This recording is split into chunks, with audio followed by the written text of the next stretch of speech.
일단 오늘 제목에 모처럼 블랙 먼데이가 들어가는데 이거는 절대 어그로가 아니고요.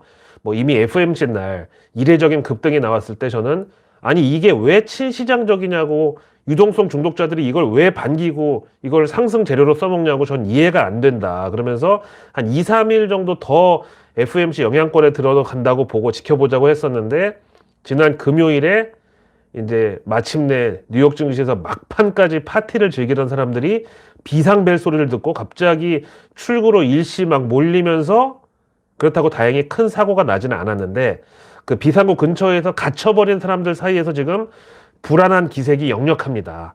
바로 그런 뉴욕 증시 지난 주말 마감이었습니다. 이걸 이제 당장 우리 월요일장에 적용을 해야 되는데, 일단 우리도 새로운 한 주, 특히 첫날 월요일은 조금 주의를 할 필요가 있겠고요. 그 이유를 크게 세 가지로 말씀드리겠습니다. 물론 제가 맨날 그 강조하는 떨줍 올팔 차원에서 지난주 FMC 전으로 이미 올팔 찬스를 잡고 그때 외국인들한테 내 주식을 비싸게 떠넘기고 딱 그때 현금 챙겨가지고 다음 떨줍 찬스를 기다리고 계셨던 그런 분들한테는 뭐 이번 블랙 먼데이의 블랙이 짜장면 그 느낌? 아니면 흑미밥 내지는 초콜릿으로 아주 그냥 먹음직스럽게 느껴지시겠죠. 자, 그렇다면 첫 번째, 지난 주말 뉴욕 증시에 갑자기 비상벨을 울린 주체는 누구였을까요? 그렇습니다. 바로 미국 정부의 1월 비농업 고용보고서. 참, 이 고용보고서는 언제부턴가 뉴욕 증시의 어떤 냉각수 역할을 도맡아서 하는데, 지난 12월 달에도 그랬고 역시 이번에도 고용이 너무 좋아서 연준이 겁도 없이 금리 인상을 막 밀어붙이는 데 대한 우려, 이게 또 촉발이 됐습니다. 우선 지난 미국 정부 고용보고서 나오기 이틀 전에 발표됐던 ADP 민간 고용보고서, 이게 또 마침 FMC 2일차 회의 그 중간에 성명서 나오는 그 날 하필 ADP가 나와가지고 연준 임원들이 이걸 받아봤단 말이죠. 정부 고용식 고용보고서 나오기 이틀 전에 나왔던. 그래서 여기를 봤을 때 뭐 한파 핑계가 들어있긴 했지만 아무튼 예상치 대비해서 완전히 개망했거든요. 형편없는 결과가 나왔었는데, 그래서 이번 정부 공식 고용보고서에도 사람들의 눈높이가 그다지 높지가 않았는데 이게 함정이었습니다.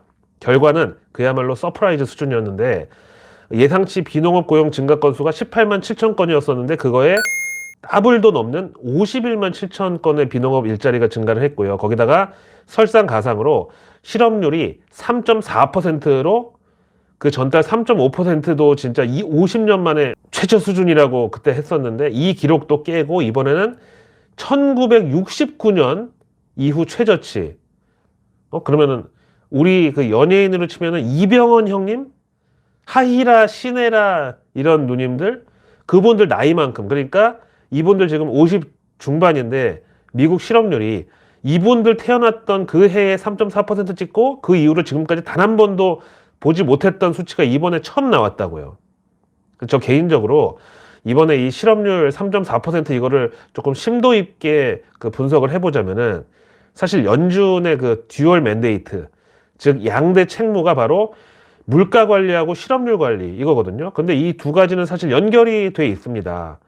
그래서 이제 지난 2021년 12월 달에 제롬 파월이, 물론 그때는 러우 전쟁이 터질 줄 모르고 당시 이제 실업률만 보고 인플레이션 일시적이다 이렇게 했었거든요. 근데 이제 러우 전쟁 발발하고 원자재 변수가 생기면서 미국 물가는 이제 여러 가지로 스텝이 꼬이기 시작을 하는데, 우선 그 코로나 기간 동안 자산 버블이 너무 커가지고 사람들이 일을 하러 밖에 안 나왔어요. 그래서 이걸 다시 원위치 시킨다고 바이든이랑 제롬 파월이랑 한 목소리로 작년 1년 내내 긴축으로 시장 후드를 팼잖아요. 코인이고 뭐 주식시장이고 다 똑같은데. 그래서 그때 집에 누워가지고 그냥 스마트폰으로 달달하게 돈 복사 뭐 이런 얘기 하던 사람들 전부 야, 이래서는 안 되겠다. 그리고 다시 근로소득의 소중함을 깨달았다 이러고 다시 일하러 나오니까 실업률이 지금은 또 너무 떨어져 버린 건데요.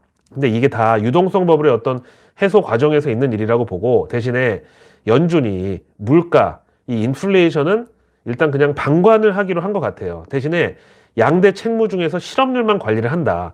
요걸 기준으로 통화정책을 편다. 그래서 뭐 올해 연말이든 내년 초든 다시 연준이 금리를 인하하려면은 실업률이 쭉 올라가가지고 최소 5%대에 근접을 해야 그런 그 금리 인하를 통한 경기 부양의 명분이 생기는데, 지금 이제 연초 1월 달에 실업률이 3.4%를 찍으니까 올해 실업률이 5% 넘어가지고 연준이 금리 인하로 돌아서기에는 지금 시간이 너무 촉박한 거예요. 그래서 이제 실업률이 5%까지 올라가는 그 시점이 뒤로 연기가 된 거다. 그렇게 되면 당연히 연준이 금리를 다시 인하해주고 경기 부양 모드로 가는 그 시기도 더 미뤄진다고 봐야 그게 타당한 거죠. 그게 바로 이번 고용지표가 비상벨을 울린 그런 정황이었다. 그래서 고용지표가 뉴욕 증시 탈출 비상벨을 눌렀다. 여기에 대한 1차적인 반응은 바로 패드워치의 3월 금리 인상 확률은 그냥 80% 중반대로 큰 움직임이 없었지만 문제는 바로 5월 FMC에서 추가로 0.25%포인트 금리 인상을 한 번 더 단행할 확률이 이제 60%를 넘어가지고 마침내 절반을 넘겨버렸습니다. 그래서 이제 당장 3개월만 지나면 미국 금리가 상단이 5.25%까지 더 위로 올라가게 됐습니다. 저 9호 학번이고 학부가 제가 국제경제니까 그때부터 지금까지 거의 30년 동안 저 미국 기준금리가 5%인 거 본 적이 없어요. 지금 소비자 물가 6%대 그리고 기준금리 5%대의 이런 금융 환경을 우리가 겪어본 적이 과연 있냐. 요걸 보고 또 이제 가만히 안 있을 그런 지표들이 있죠. 야, 그래. 이렇단 말이지. 고용이 이렇게 좋단 말이야. 실업률 3.4%, 경기 침체 완전 상상과도 거리가 멀구만. 보란 듯이 미국 국채금리, 10년물 금리, 그리고 1년물, 2년물 단기 국채금리도 일제히 급등을 했습니다. 아, 이거 이 정도 금리로는 우리 장사 못해, 이거.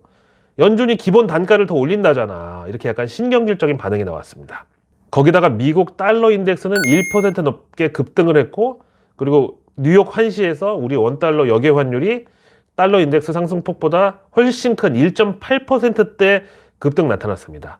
일단 요거 때문에라도, 그러니까 이제 연준 금리 상한선이 자고 일어나니까 하루아침에 5%를 넘어가지고 5.25%까지 가버렸고, 다음에 이제 환율도 당장 우리 월요일장에 갭상승을 하면서 외국인들이 코스피 은행 ATM 기기에서 아, 일단 현금 좀 뽑아놔야겠네. 이런 동기가 될 수 있다는 거죠. 여기에 대해서 ING 금융그룹에서는 달러가 최근에 거의 바닥을 쳤다고, 그렇다고 이제 최근에 아예 추세가 아예 달러가 꺾인 게 아니라 그냥 3보 전진을 위한 한 2보 후퇴 정도로 자기네들은 판단을 했대요. 그러다가 이제 올해 2월 FMC 끝났고 3월, 5월 이렇게 연준 금리 인상이 쭉 다시 스트레이트로 이어지면서 달러 인덱스를 잘 봐야 되는데 이거 기준으로 110 레벨대로 다시 복귀를 한다? 그럼 이제 이게 우리 원달러에 적용하면은 1390원대. 그러다가 만약에 이 달러 인덱스가 작년 가을처럼 110을 상향 돌파해가지고 그 위로 넘어간다? 그럼 이제 그때부터 우리 원달러는 가속도가 붙어가지고 더 크게 반응을 할 것이다. 그래서 한 달러 인덱스 기준 112 정도면은 바로 원달러 1400원이에요. 그래서 이게 만약에 상반기 중에 급하게 달성이 된다고 하면은 우리 K증시도 양털 깎기 또 이제 아니 양털 뽑기 수준으로 또 깊은 조정이 나올 거를 각오를 해야죠. 다음 이번 고용지표 서프라이즈에 대해서 월가도 일단 표정 관리를 하면서도 그래 비가 내릴 때는 일단 그냥 맞자 이런 반응이었는데 먼저 모간 스탠리의 마이클 윌슨 요 형님은 지난 FMC 예고편에서 제롬 파월이 살벌하게 채찍 휘두를 거고 월가는 또 알아 누울 것이라고 예상했다가 저랑 마이클 버리 형님하고 똑같이 3전도의 굴욕을 맛봤던 바로 그분인데 이번 고용지표 저렇게 서프라이즈 나오고 파티장에 있던 사람들이 헐레벌떡 아니 이거 언제 시간이 이렇게 됐냐고 막 난리치면서 비상구로 향하는 장면을 보면서 뭐랄까 좀 아빠 미소를 짓지 않았을까. 아니 뭐 저도 그랬다는 거는 결코 아니고요. 하여튼 저의 철학은 시장은 항상 옳다. 그리고 우리 구독자분들은 무조건 선이다. 뭐 이런 거거든요. 하여튼 마이클 윌슨이 이번 고용지표를 아무리 아전인수로 그러니까 경기 침체가 오지 않을 것이야. 그래서 연준 금리 인상이 추가돼도 실물 경제나 기업 실적들은 다 버텨줄 것이야. 이렇게 해석을 해도 이미 이게 현재 주가에 다 반영이 돼 있다. 그래서 이제는 연준 추가 금리 인상 가능성을 현실로 주가에 반영해야 될 때라고. 다음 KPMG의 다이앤 스원크는 연준 입장에서 이번 고용지표는 인플레이션이 다시 가속화될 것을 걱정해야 하는 의미로 다가올 것이다. 이러면서 1월 고용지표상 시간당 임금 인상률이 0.3%로 예상치에 부합을 했지만 고용시장의 총 수요가 여전히 너무 강력하다고 앞으로를 걱정해야 된다는 입장입니다. 근데 솔직히 실업률 3.4% 그러니까 경제학에서 말하는 완전 고용 상태거든요, 이게. 근데 이 상태에서 임금 인상률이 안 올라갈 걸로 예상을 한다? 말도 안 되는 거죠. 상상할 수 없는 일이에요. 이거는 마치 남녀 사이에 정말 첫눈에 반하고 막 불꽃 튀기고 막 케미가 막 꽂혀가지고 도파민이 막 날뛰는 막 그런 천생연분인 남녀 두 명을 방에 가둬놨는데 방 온도가 안 올라갈 수가 있냐. 아니야. 아무 소리도 안 날 수, 이거는 그냥 무슨 뜻인지 다 아실 걸로 생각하고 넘어가기로 하겠습니다.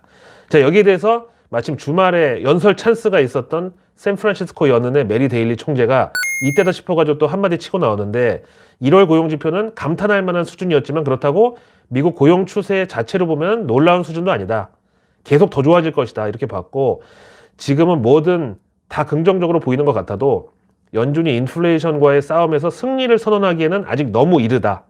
그래서 보면은 윌리엄 오닐이라고 월가의 또 다른 전설로 불리는 사람인데 아니 월가는 뭔 놈의 전설이 이렇게 많아. 무슨 여고괴담도 아니고 다 전설이야. 하여튼 이 윌리엄 오닐이 한창 활동하던 그 60년대 당시만 해도 워런 버핏은 그냥 흔한 슈퍼개미 중에 한 사람이었고 이 윌리엄 오닐은 정말 월가를 쥐고 흔드는 이 사람이 못 샀다고 하면 그냥 그 주가 날아가고 막 이런 정말 큰 손이었는데 이 양반이 은퇴를 하고 나서 그 윌리엄 오닐 앤 컴퍼니 후계자로 현재 대표가 이제 데이비드 라이언이라는 사람인데 이 양반이 인터뷰 나와가지고 이제 아이고 잘 먹었다 하고 수익을 챙기고 주식 비중을 축소할 시점이라고. 그 얘기 진작 해줘야지. 하여튼 그러면서 올해 S&P 500 지수 전망치를 3,400에서 4,100포인트 박스권이라고 제시를 했습니다. 근데 지난 금요일 S&P 지수 1% 하락을 하고도 4,136이었으니까 이제 이미 산다라박 머리 정도까지 올라왔다고 봐야죠. 그래서 올해 이 S&P 전망치 3,400에서 4,100 이걸 우리 코스피에 대입하면은 2,070에서 2,500포인트 나옵니다. 그럼 우리도 거의 한기범 형님 그 눈썹이나 요 이마 주름 정도까지는 왔다고 봐야죠. 그래서 그냥 올해는 코스피 2,200 깨지면은 바닥 됐다. 그러다 다시 반등해가지고 한 2,500 근처로 갈 것 같으면 이거 고점이다 이렇게 보고 그냥 2,070에서 2,500 박스권 전략으로 가는 게 제일 마음 편할 수도 있습니다. 다음 두 번째로 보면은 최근 뉴욕 증시는 에슬라 장세. 애플과 테슬라 쌍두마차가 나스닥을 이끌고 가면서 둘이 지수를 견인하는 이런 걸 이제 에슬라 주리분이라고 불렀었는데 근데 이것도 이제 그 동력이 거의 다 한 게 아니냐.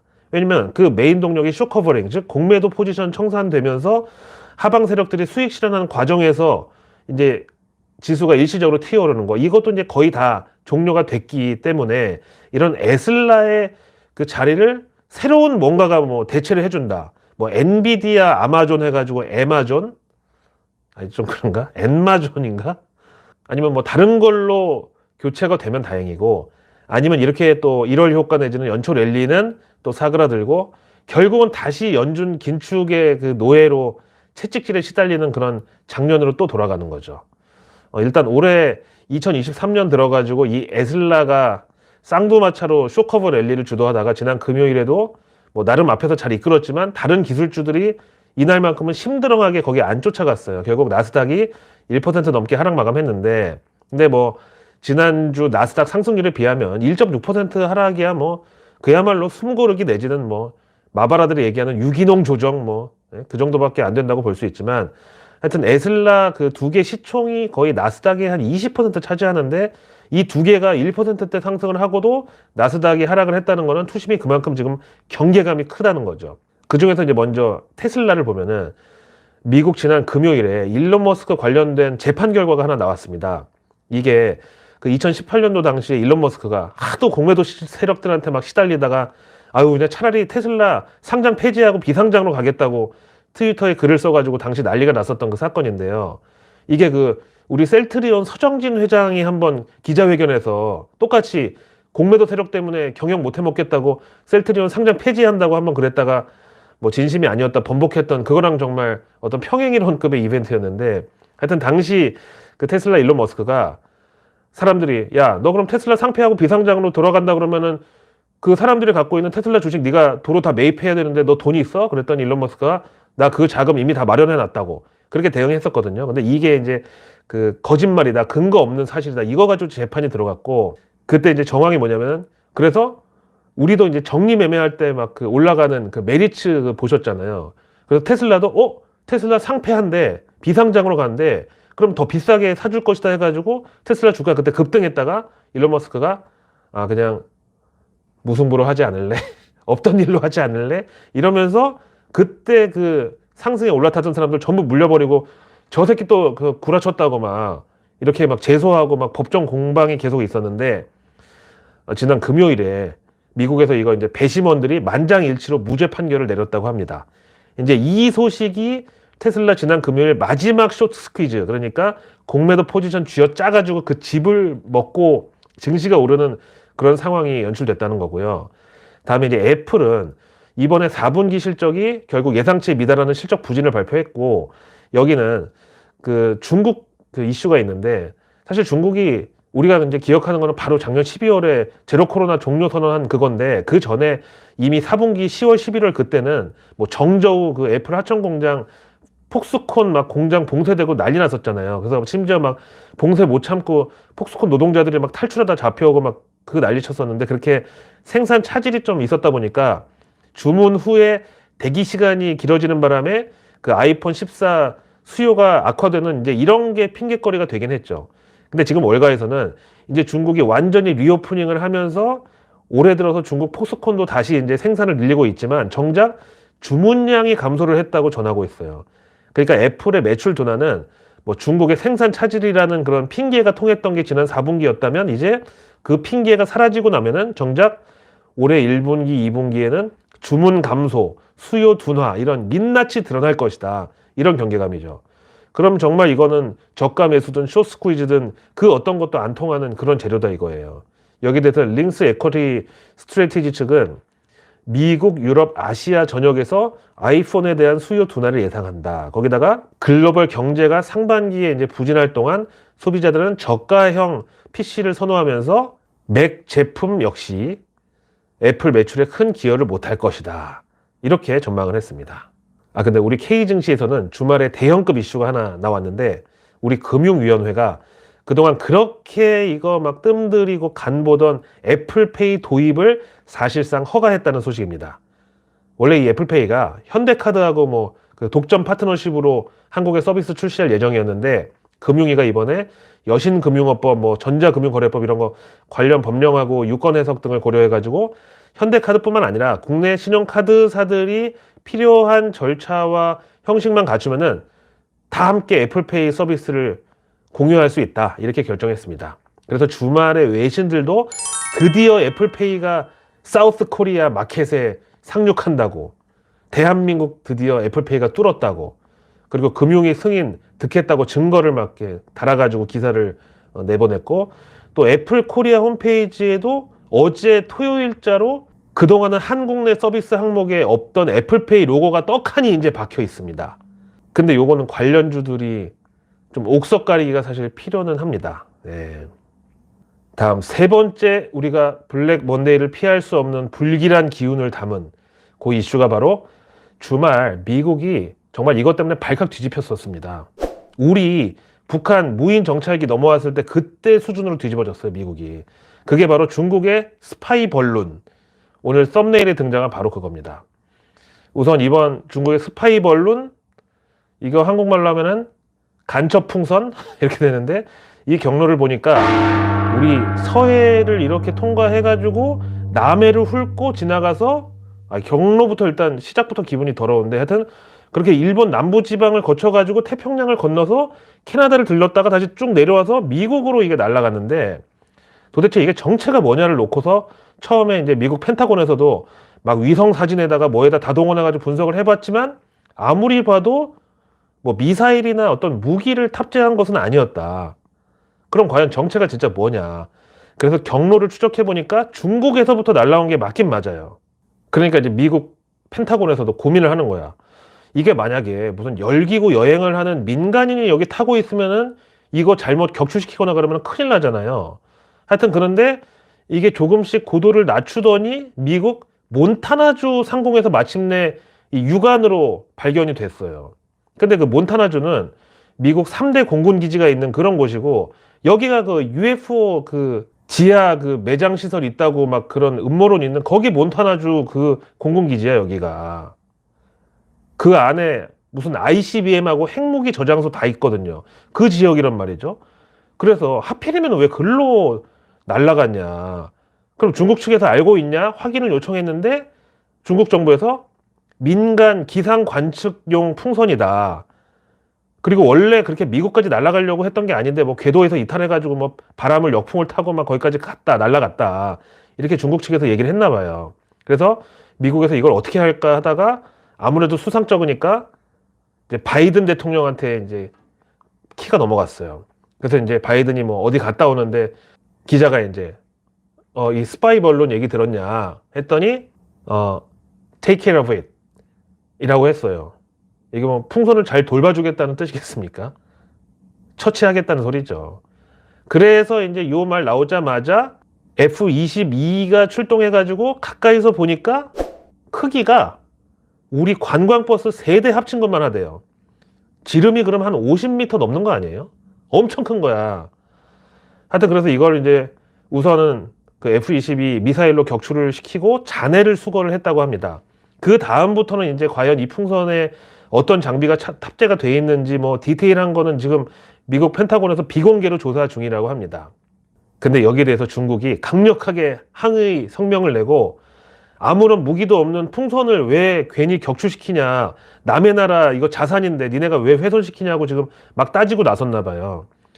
그래서 일단 이거 보면서 바이든이 이번에 그 부채 한도 협상도 있고 또 이제 미국 대선 레이스가 본격적으로 시동 걸리면서 다시금 지금 반중 정서를 일으켜가지고 지지층 결집에 나서려나 보다. 저는 이런 생각이 드는데 사실 우리가 최근에 중국 리오프닝에만 꽂혀가지고 그랬지 바이든이 중국 화웨이 그 수출 전면 금지 조치 때리고 뭐 이렇게 계속 대중 압박 카드를 정말 그 디지몬 카드 모으듯이 막 모아오고 있었거든요. 그래서 우리 입장에서는 이게 미중 갈등이 심화됐을 때 정작 이 고래 싸움에 우리 K 증시의 등이 터졌던 사례가 있었다는 거죠. 거기다 최근 증시 이제 수급을 보면은 외국인들은 달러 약세, 즉 환율 하락에 더 운신의 폭이 눈에 띄게 커졌다고 볼 수 있는데 미국하고 중국이 또 갈등이 커지면은 당장 미국이 금융시장에서 중국 조직이 제일 쉬운 방법이 이제 달러 강세 일으켜가지고 위안화 약세로 패는 건데 그리고 외국인 자금 탈출시키는 거잖아요. 그럼 의외로 우리한테 유탄이 날라올 수도 있다. 이게 바로 우리 앞에 블랙 먼데이 바로 그 세 번째 그 근거입니다. 그럼 우리가 이제 어디까지 얼만큼 경계감을 열어놔야 되느냐. 중국이 새해 들어서도 벌써 2번인가 그 중국 해군이 대만 해협에 막 넘어 들어가고 이렇게 자꾸 대만 자극하고 있는데 그럼 이제 여기서 미국하고 결정적으로 맞닥뜨릴 수 있는 데가 어디냐 하면은 바로 남중국해 그 이슈죠 또. 만약에 뭐 중국 해군이 대만 해협에 들어갔다고 해서 여기 미국 항공모함이 대만 앞바다에 이게 출격을 한다. 그러면 이거는 진짜 그때는 뭐 세계 3차 대전 각이고 대신 이제 계속 이 중국하고 미국이 약간 그 대리 지역 같이 해가지고 남중국해에서 기싸움을 하고 있단 말이죠.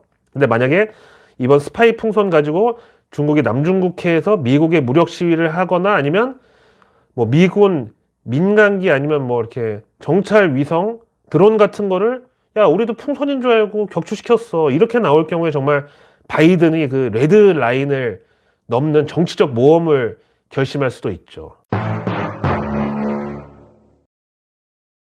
런하 반갑습니다. 우리 이제 새로운 한 주 그리고 당장 월요일 블랙 먼데이를 짜장면 같은 정말 좋은 먹거리로 만들려면은 월요일에 중국 홍콩 증시가 힘을 내줘야 됩니다. 이번 주도 마찬가지예요. 그래서 일단 지난 1월 효과의 가장 사실적인 바로미터였던 홍콩 증시 알리바바 홀딩스의 주가 지난 금요일에도 또 추가 하락 마감을 했고 그렇다고 아직 추세가 완전히 망가지고 그런 건 아닙니다. 누가 봐도 단기 상승 이후의 피로감 이 정도가 뭐 억지는 아니죠. 일단 그럼 주말 중국 소식부터 보면은 중국의 코로나 확산세가 춘절 연휴 직후가 고비가 될 거라고 그렇게 얘기했었는데 1월 27일부터 2월 2일까지 중국 내의 누적 사망자 수는 3,278명으로 발표가 돼가지고 춘절 기간 대비해서 50% 감소한 매우 안정적인 하향 추세가 유지되고 있다고 합니다. 그래서 믿을 건 역시 중국 리오프닝 뿐인가? 근데 과연 이 중국 내 통계 발표를 믿어도 되나? 일단 믿어야 되겠죠. 거기다가 중국 공신부등 8개 부처에서 연합 성명을 낸 게 올해 2023년에서 내후년 2025년 3년간 대중교통, 택시, 관용 차량, 택배 배달 차량 등 차량들의 신에너지차 전환 비율을 80% 목표로 한대요. 그러니까 길에 돌아다니는 개인 자가용 말고 법인 차량 10대 중에 8대를 여기는 수소차가 없으니까 전기차로 바꾼다고 봐야죠. 그 다음 다 죽은 줄 알았던 헝다그룹이 어제 토요일에 후분양 주택하고 상가를 비롯한 전국 458개 매물에 대해서 특판 행사를 진행해가지고 이제 지난해 2022년 헝다의 부동산 누적 거래 건수 30만 건을 올해 상반기에 다 달성하겠다, 이럴 기세라고 합니다. 그리고 1월분 홍콩의 주택 거래 지수 일명 CCL이 3개월 내 최고치를 기록하면서 시장에서는 홍콩 부동산 침체 탈출의 시그널로 이거를 간주한다고 합니다. 다음 인민은행의 부동산 대출 분기 데이터를 보면 작년 12월 말 기준 부동산 대출 전체 잔액이 53조 위안으로 그 전년 대비 1.5% 증가, 그리고 부동산 개발 대출 3.7% 증가, 가계의 모기지 대출 1.2% 각각 늘어난 수치라고 합니다. 그리고 중국 공인중개사 민간 체인에서 조사한 1월 중국 부동산 수요 조사 결과 전달 대비 14% 상승이 나왔다고 합니다. 중국 GDP를 콘크리트 GDP 뭐 이렇게 얘기하잖아요. 시멘트 GDP. 그만큼 중국 부동산이 경기에서 차지하는 비중이 크거든요.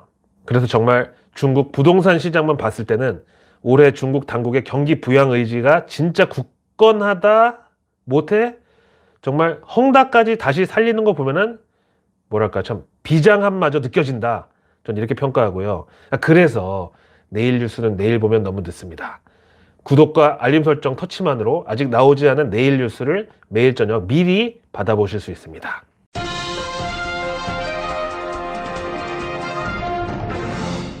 자, 내일은 2월 6일 월요일, 먼저 정부 일정 보시겠습니다. 우선 내일 2월 그 임시국회 첫날 여야 대정부 질문이 있는데요. 정치, 외교, 통일, 안보. 이거 마침 주말에 그 중국 스파이 벌룬 이 사건도 있었고 해서 아마도 증시에서는 그 지난 드론 정찰기 날라왔을 때 그 수혜주가 다시 한번 주인공으로 부상을 할 거고요. 다음 내일 산업부는 노후 아파트 난방시설 효율 개선 현장 점검을 실시합니다. 지금 이제 가스비, 난방비 막 급등을 하는데 그나마 효율적으로 새는 곳이라도 없어야죠. 이건 이제 증시에서 가스비 관련 그 테마주들이 있는데요. 근데 이거는 일단 한 90% 저는 선반영이라고 봐요. 다음 내일 정부가 미래차 선도 인력 양성 계획을 발표합니다. 미래차 관련주들 뭐 2차 전지부터 충전소, 자율주행, 전장 뭐 다죠, 다. 그리고 내일 정부에서 2030 부산 엑스포 UAM 추진이라는 보도자료를 공개할 예정입니다. 원래 UAM은 도심 항공교통을 의미하는데 이게 뭐 무인 드론 택시부터 그 정거장, 그 충전 인프라, 이것도 내일 여러 재료들이 계속 겹치네요. 자, 이어서 내일 해외 일정은 중국이 20여 개국을 대상으로 자국민 해외 단체 여행 재개를 내일부터 발효합니다. 근데 여기 20개국에서 우리 대한민국은 이번에 제외됐습니다. 다음 내일 증시 일정은 사이버 보안 관련 기업 센즈랩이 내일 공모청약 들어가고요. 다음 하이브 소속의 BTS가 미국 그래미 어워즈의 3수 세 번째로 도전을 합니다. 다음 내일 실적 발표 기업들은 SKIE 테크놀로지, 롯데칠성, 롯데렌탈, 현대퓨처넷, 현대건설기계, PI 첨단소재, LX홀딩스, SKC 등이 내일 4분기 실적을 공개합니다. 야, 어떻게 다 전부 지난 코로나 유동성 장세 때 마바라들이 진짜 많이 갖다 팔아먹었던 그런 종목들이네요. 이거 도대체 본전 언제 찾고 이거 전고점 언제 회복할지. 근데 아시죠? K 주식에는 실적이 전혀 소용이 없다는 거. 아니, 대한민국 시총 1위 그 한국을 대표하는 삼성전자도 난 삼성전자 어닝 서프라이즈인 날 치고 오르는 것도 못 봤고요. 지난번 실적 완전히 막 쇼크 나왔다고 하는데 또 그날은 올라. 근데 미국은 안 그렇잖아요, 진짜. 시간 외에 실적 발표해서 실적 좋으면 시간 외에서도 막 팍 올라가고 그 다음날 개장하자마자 또 올라가고 실적이 정직하게 반응하잖아요. 자, 오늘도 긴 영상 시청해 주셔서 감사드리고요. 저는 내일의 내일 뉴스를 또 들고 찾아뵙겠습니다. 고맙습니다.